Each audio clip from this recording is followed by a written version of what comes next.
Channel. അപ്പോൾ നമ്മൾ ഇന്ന് ചെയ്യാൻ പോകുന്നത് നാളത്തേക്കുള്ള മാർക്കറ്റ് അനാലിസിസ് വീഡിയോ ആണ്. നമുക്ക് ടൈം വേസ്റ്റ് ചെയ്യാതെ ഡയറക്റ്റ് വീഡിയോയിലോട്ട് പോകാം.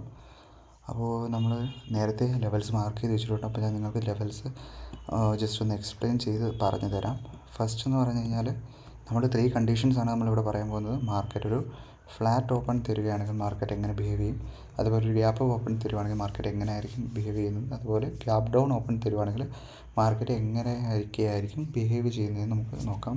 ഇതൊരിക്കലും 100% വർക്കിംഗ് എന്ന് ഞാൻ പറയുന്നില്ല. പക്ഷേ നിങ്ങൾക്ക് മാർക്കറ്റ് ഓപ്പൺ ചെയ്യുന്നതിന് മുന്നേ തന്നെ പ്രീവിയസ് ഡേയ്സ് വെച്ച് നിങ്ങൾക്കൊരു വ്യൂ ഉണ്ടെങ്കിൽ നമുക്ക് നല്ല രീതിയിൽ നെക്സ്റ്റ് ഡേക്ക് ട്രേഡ് നമുക്ക് പ്ലാൻ ചെയ്യാൻ പറ്റും.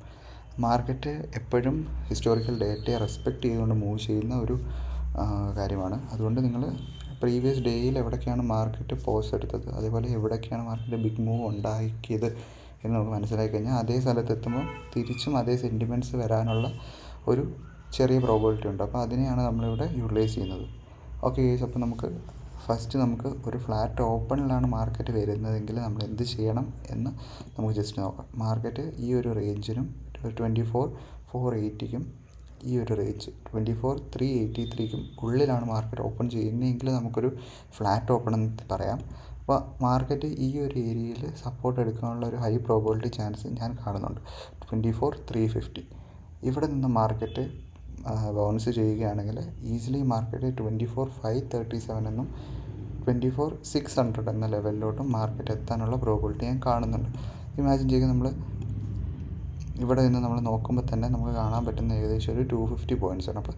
അപ്പോൾ മാക്സിമം നിങ്ങളാരും ഈ ഒരു 250 പോയിൻറ്റ്സും ക്യാച്ച് ചെയ്യാൻ നോക്കരുത്. നമുക്ക് എന്താണ് വേണ്ടത്, നമുക്ക് കറക്റ്റ് മാർക്കറ്റ് സ്പൈക്ക് വരുന്ന ടൈമിലാണ് ഒരു ഓപ്ഷൻ ബയ്യർ ഒരു എൻട്രി പ്ലേസ് ചെയ്യേണ്ടത്. അല്ലാതെ നമ്മൾ ഫ്യൂച്ചേഴ്സിൽ ട്രേഡ് ചെയ്യുന്നവരുടെ കണക്ക് അവർക്ക് മാർക്കറ്റ് എത്ര സൈഡ് വേസ് ആയാൽ പോലും അവർക്ക് ഡി കെ ഒന്നും വരാൻ പോകുന്നില്ല. പക്ഷേ നമുക്ക് മാർക്കറ്റ് സൈഡ് വേസ് അടിച്ചു കഴിഞ്ഞാൽ നമുക്ക് ഡി കെ വരും, നമ്മുടെ ഇമോഷൻസ് വർക്കാവും. നമ്മുടെ മാർക്കറ്റ് നമ്മൾ ഉദ്ദേശിക്കുന്നത് ഇപ്പോൾ ഇവിടെ നിന്ന് മാർക്കറ്റ് നമുക്കറിയാം മാർക്കറ്റ് എന്തായാലും ഇവിടെ വരെ ഇവിടെ മാർക്കറ്റ് ഓപ്പൺ ചെയ്താൽ ഇവിടെ വന്നാലും മാർക്കറ്റ് ഇവിടെ പോയി ഹിറ്റ് ആകും എന്നുള്ളൊരു വ്യൂ നമുക്കുണ്ട്. പക്ഷേ നമ്മൾ എന്നും പറഞ്ഞ് ഇവിടെ പോയി എൻട്രി പ്ലേസ് ചെയ്യരുത്. നമുക്ക് ഡയറക്റ്റ് മാർക്കറ്റ് എവിടെ വെച്ചാണ് റിവേഴ്സായി പോകുന്നത് ആ ഒരു ഭാഗത്ത് വെച്ച് മാത്രം നമ്മൾ എൻട്രി പ്ലേസ് ചെയ്യുക.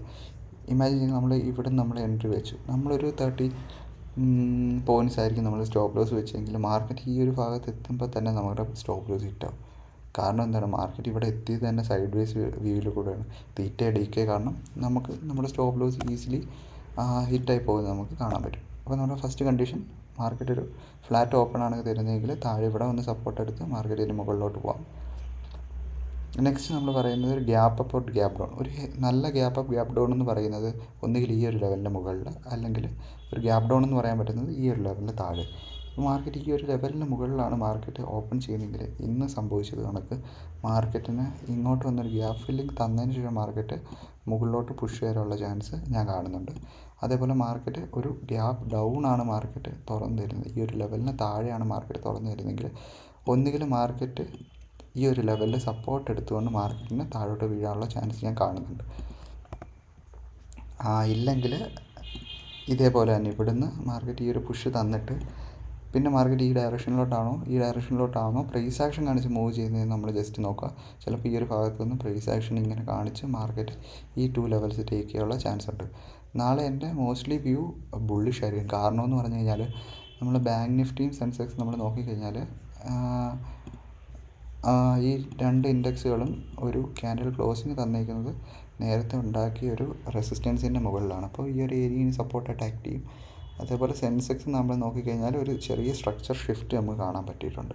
അപ്പോൾ നിഫ്റ്റി മാത്രമാണ് നമ്മൾ ഡെയിലിയിൽ നോക്കുന്ന സമയത്ത് ഈ ലെവലിന് മുകളിൽ നിഫ്റ്റി വരാതിരുന്നത്. അതുകൊണ്ട് മോർ പോസിബിലിറ്റി നിഫ്റ്റിക്ക് ഈ ഒരു ലെവലിന് മുകളിൽ വരാനാണ് എന്നതാണ് എൻ്റെ ഒരു വ്യൂ. അപ്പോൾ നിങ്ങൾ മാക്സിമം ഈ ഒരു ലെവൽസിനെ മാർക്കറ്റ് റെസ്പെക്റ്റ് ചെയ്യുന്ന കാണാം നമ്മൾ. അപ്പോൾ ഈ ലെവൽസ് നിങ്ങൾക്ക് നിങ്ങളുടെ ട്രേഡിംഗ് വ്യൂവിൽ നിങ്ങൾക്ക് മാർക്ക് ചെയ്ത് തരാം. ഇല്ലെങ്കിൽ നിങ്ങൾ ഏതെങ്കിലും ബ്രോക്കറിലാണെങ്കിൽ ബ്രോക്കറിലെ ചാർട്ടിൽ നിങ്ങൾക്ക് ഈ ലൈൻസ് നിങ്ങൾക്ക് മാർക്ക് ചെയ്ത് തരാം. അപ്പോൾ okay guys, that's all for today. നിങ്ങൾക്ക് എല്ലാവർക്കും ഈ വീഡിയോ ഇഷ്ടപ്പെട്ടെന്ന് വിചാരിക്കുന്നു. നിങ്ങൾ ഈ വീഡിയോ ലൈക്ക് ചെയ്യുക, ഷെയർ ചെയ്യുക, സബ്സ്ക്രൈബ് ചെയ്യുക. പിന്നെ നിങ്ങളുടെ ട്രേഡ് ചെയ്യുന്ന ഫ്രണ്ട്സിന് നിങ്ങൾ മാക്സിമം ഷെയർ ചെയ്ത് കൊടുക്കുക. അപ്പോൾ that's all for today. Bye guys.